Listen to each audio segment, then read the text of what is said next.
வணக்கம், எல்லோரும் எப்படி இருக்கீங்க? தோட்டத்துக்கு வந்திருக்கேன். ஓரளவு பிறகு இடையில குளிரும் மழையும், அதனால் வர முடியலை. இடைக்கிட வந்து பார்க்கணும், இல்லை கிழமை பார்க்கணும். அப்போ தான் தெரியும் என்ன மாதிரி வளர்ந்து கொண்டு போகுதுன்னு சொல்லி. இன்றைக்கு மிளகா அந்த விதை வந்து கொண்டு வந்திருக்கிறேன். ஒரு நாள் தண்ணியில் ஊற வச்சுட்டு அதை இன்றைக்கு போட்டுட்டு போனால் இந்த மண்ணுக்கு இப்படி 3 கிழமை ஒரு மாதத்தில் எல்லாம் விதை முளைச்சி வந்துடும். பிடிங்கி தனியாக நடவணும். வாங்க பார்ப்போம் எங்களோட தோட்டத்தை எப்படி இருக்குன்னு. இங்கே பாருங்க, வந்து இந்த உருளைக்கிழங்கு வந்து இப்போ 5 கிழமை, இது 5ஆவது கிழமை. பார்த்திங்களா இப்படி வந்திருக்குன்னு சொல்லி நல்லா வந்துருச்சு. என்ன சொல்ல, இந்த மண்ணுக்கு வந்து அப்படி வரும். இப்போ வந்து இந்த பாருங்க, அது இந்த குழிகளெல்லாம் போட்டிருக்காங்க, இந்த எருக்களெல்லாம் போட்டதுனால. அதே மாதிரி இங்கே பாருங்க, இந்த வெங்காயமெல்லாம் நல்ல இதாக இருக்குது. சில இது இருக்குது. அந்த சின்ன இயற்கையாக இதுன்றதுனால அந்த மருந்துகளெல்லாம் அடிக்கக்கூடாது. அதை கொஞ்சம் பாதுகாப்பாக பார்க்கணும். இந்த மாதிரியே பார்ப்போம். கொஞ்சம் காலம் இந்த இப்போ இது 1 மாதத்துக்கு மேலே ஆச்சு.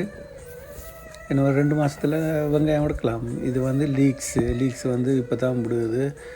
பார்த்திங்கன்னா இதை அந்த படத்தை எடுக்க ஆசையாக இருக்குது பார்க்க. அதனால தான் திருப்பியும் எடுக்கிறேன். இந்த பாருங்க, அந்த உருளைக்கிழங்கு இப்படிலாம் வந்திருக்கு. இப்போ இந்த கீழ் பகுதி பார்த்துங்க, கீழே இருந்து எடுத்தனா இந்த வெங்காயம் எப்படி வந்திருக்குன்றது பார்க்கறதுக்காக அவ்வளோ நல்லா வந்திருக்கு. இது நடுவில் உள்ளது வந்து அந்த வெங்காயத்தாள். இது பார்த்திங்கன்னா மிளகா வந்து விதை கொண்டான், ஊற வச்சுட்டு கொண்டான் சொன்னான். அதை போய் இந்த மண்ணுக்குள்ளே போட்டிருக்கிறேன். இந்த மண்ணுக்கு போட்டுட்டு அப்படியே கையால் எல்லாத்தையும் கூட்டி பரப்பிட்டு அப்புறம் வந்து தண்ணி ஊற்றி மூடி விட்டுனான். இது வந்து பார்த்தீங்கன்னா பீட்ரூட் போன வருஷத்தில் மிச்சம் கிடந்தது. அது சின்னனாக இருந்தது. இப்போ வந்து பெருத்தோணு வந்துருச்சு. பாருங்கள், கிழங்கும் வந்துருச்சு கீழே.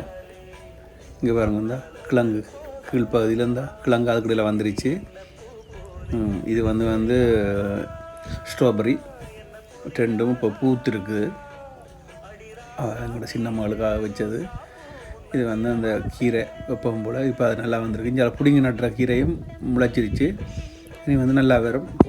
இதுக்கு வந்து பாருங்கள், போன கிழமை எல்லாம் பிடிங்கினான்னு மறுபடியும் உழவு வந்துருச்சு.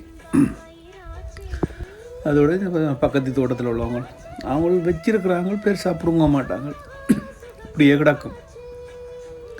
கொஞ்ச நாள் தாங்க அப்படியே பிடுங்கி எடுப்பாங்க. இது பாருங்க, பெரிய வெங்காயம் பூ வந்துருச்சு பக்கத்து தோட்டத்தில்.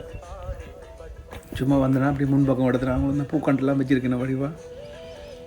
சில பேர் வந்து அந்த இப்படி இந்த அழகாக பராமரிப்பாங்க முன்னுக்கு உள்ளே வந்து. சரி, வேறு என்ன, அந்த தோட்டம் இங்கே பார்த்தாச்சு. எல்லா இடம் இங்கே வேறு புதுசாக எல்லாம் செய்து கொண்டே இருப்பாங்க. நிறைய இடத்துல செய்கிறாங்க.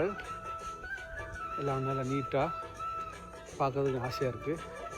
இப்படியே கொஞ்சம் கொஞ்சமாக செய்வோம், அருமையாக இருக்கும். வேறு என்ன, அடுத்த கிழமை சந்திப்போம். வேறு என்ன, பிடிச்சிருந்தா சப்ஸ்கிரைப் பண்ணுங்க, லைக் பண்ணுங்க, ஷேர் பண்ணுங்க. அடுத்த வீடியோவில் சந்திப்போம். பாய்.